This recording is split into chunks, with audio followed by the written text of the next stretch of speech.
ہم کئی چیزوں کے بارے میں قناعت کر جاتے ہیں کہ بس گزارا چل رہا ہے تو ٹھیک ہے. آپ کے خیال میں کتنے لوگ ہیں جو کتنے پرسنٹ لوگ ہیں جو صرف اتنا کمانا چاہتے ہیں کہ اس کا گزارا چلتا رہے؟ 80% لوگ ہیں جو تقریباً اتنا کمانا چاہتے ہیں جس سے ان کا ہینڈ ٹو ماؤتھ والا سلسلہ چلتا رہے، اور پھر 16% ہیں کہ جو اس سے زیادہ سوچتے ہیں اور کبھی تھوڑا کم سوچتے ہیں، کبھی تھوڑا زیادہ سوچتے ہیں، کبھی اوپر کبھی نیچے.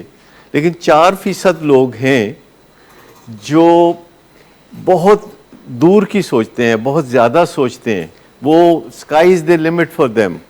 اور ہر ملک میں جو دولت کی تقسیم ہے، دنیا کے ہر ملک میں، ہر معاشرے میں، ہر گاؤں میں، ہر شہر میں، وہ اسی پرنسپل کے تحت ہوتی ہے جسے پریٹو پرنسپل کہتے ہیں کہ معاشرے میں پھیلی ہوئی دولت جو ہے وہ اس طرح تقسیم ہوتی ہے کہ 16% لوگوں کے پاس 16% ویلتھ ہوتی ہے، یعنی 16% جو بیچ والے ہیں.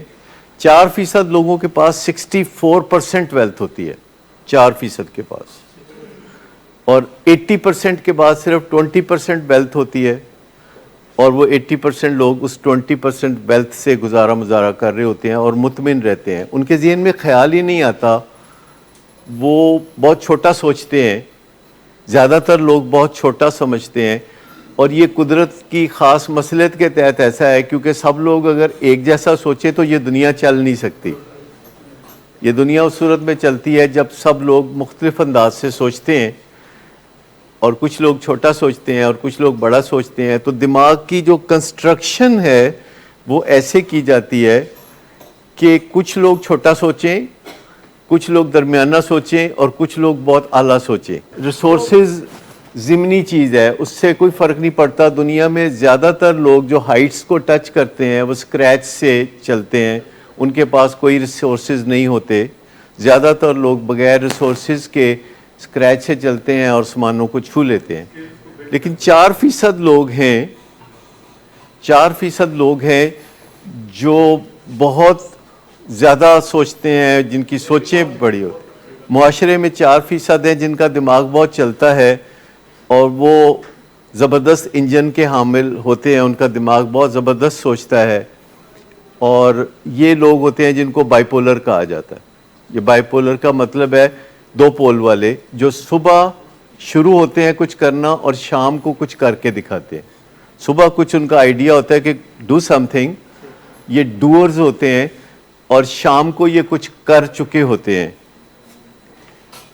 تو آپ سمجھ گئے اس بات کو کہ یہ 4% لوگ ہیں جو بائی پولر ہوتے ہیں، اور ان کا دماغ زیادہ اعلیٰ درجے کا ہوتا ہے، اور اعلیٰ درجے کی چیزوں کو زیادہ حفاظت کی ضرورت ہوتی ہے، اور یہ اپنی حفاظت کبھی کرتے ہیں کبھی نہیں کرتے. اور اگر یہ اپنی حفاظت کرتے ہیں تو یہ بائی پولر ان آرڈر ہوتے ہیں، اور اگر یہ اپنی حفاظت نہیں کرتے تو یہ بائی پولر ان ڈس آرڈر ہوتے ہیں. اور جب یہ اپنی حفاظت نہیں کرتے تو ان کا موڈ خراب ہو جاتا ہے. سب سے پہلے جو خطرہ ہوتا ہے ایسے لوگوں کو، ان کے موڈ سے خطرہ ہوتا ہے. میں تھوڑا تیزی سے چل رہا ہوں اس لیے ذرا فوکس کریں گے تو بات سمجھ ہوگی کہ موڈ سے خطرہ ہوتا ہے. جب موڈ سے خطرہ ہوتا ہے تو صبح ان کا موڈ خراب رہنے لگتا ہے، جس کو وہ چائے کافی سے ٹھیک کرتے ہیں. شام کو ان کا موڈ خراب ہوتا ہے تو اسے وہ شراب سے ٹھیک کرتے ہیں یا چرس سے ٹھیک کرتے ہیں. وہ سیکھ لیتے ہیں کہ اگر میرا موڈ خراب ہے تو دنیا میں موڈ کو ٹھیک کرنے کے لیے یہ کچھ چیزیں ہیں جو ازل سے انسان کے سامنے ہیں. یہ نشے ہیں جو اس کے سامنے ہیں، اور یہ دنیا میں نشے بڑھتے جا رہے ہیں کیونکہ جیسے ہر چیز میں ترقی ہوتی ہے تو نشوں میں بھی ترقی ہوتی ہے.